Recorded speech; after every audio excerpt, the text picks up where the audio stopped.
When you come to me with your problems and difficulties, with your anxieties and your stresses in life, I only ever have one answer for you. Your journey then in your Dharma life is to understand the significance of this answer. This is not something given glibly. It's not a platitude. It's not something you would read on a birthday card or a Christmas card. This is the deepest Dharma. You come to me with your suffering and you say, what can I do?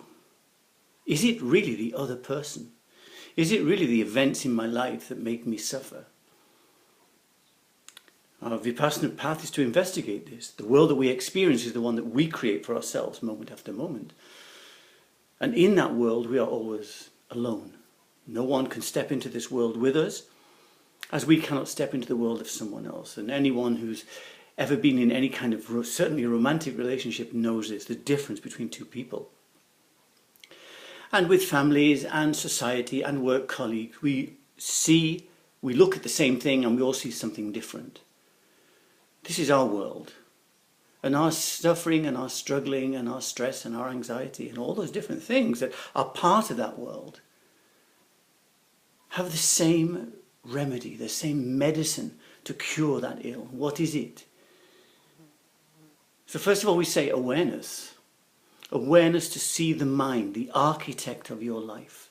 No one is doing this to you. The world that you experience begins and ends with you. So with awareness we see this never-ending stream of thoughts, moods, feelings and emotions arising and passing away.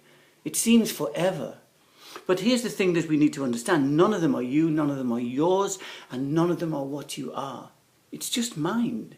It's just a series of habits and a way we have related to life in the past that comes up in this moment, and then conditions and colours. What we see in this moment, what we hear in this moment, what we experience in this moment. But actually, the moment is just the moment. What's arising is the past. So with awareness we see that, not as an analytical process, but just as a recognition that we are creatures of habit. Our way of dealing with life is well established now. And even though we continually meet the same results, we follow the same path because it's familiar. When we say in English that we are afraid of the unknown, that's never really true, is it? What we're afraid of is losing the known, losing that familiar. Even if that familiar is uncomfortable and unpleasant, it's still known to us. It's part of who and what we are, or rather it's part of who and what we believe ourselves to be. So the first part is with awareness. With awareness we see, perhaps for the first time, we see the fantasy of this world. But then what? With love we accept. Love is the opening of the heart. You're not broken. You don't need to be fixed. You need to see and accept this impersonal process of mind. You need to be more generous and caring to yourself, not to make issues around things that every person has. Moments of low self-esteem, of anger, of grasping, of desire. They're aspects of mind. So relax a little bit. This always sounds flippant when I say these things. But actually that's the true Dharma teaching. Just relax a little bit. Allow the world to go on its way without you trying to interfere and control and correct everything so it's always comfortable for you. And once you do that, then you will be in peace. Of course, the world is the world. The beings are the way they are. That's their choice. But you are the way you are. And that's your choice. So how do you choose to be? To live with love and to be aware is the path of your liberation, the path of your freedom. Your life is not about other beings. Your life is not out there, over there somewhere. Your life is here. It begins and ends here in this being that we call self. So if you want to change something, you have to change this being that we call self. And the way to do that is to love yourself. Of course it is.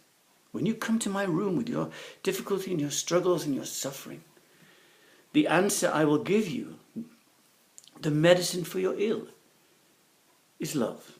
And I know many times this will seem unsatisfactory. That there's a part of us that wants, for example, to see revenge, to see people get their comeuppance, to see that karma is something heavy and gross in the world, and that what goes around comes around. But life is much more subtle than that, much more subtle than that.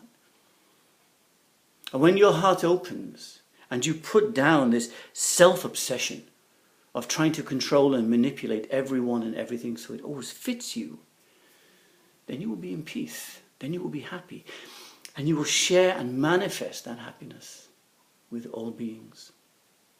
So, I offer these few Dharma words this morning for your consideration and your reflection, and may you all be well and happy. And I thank you.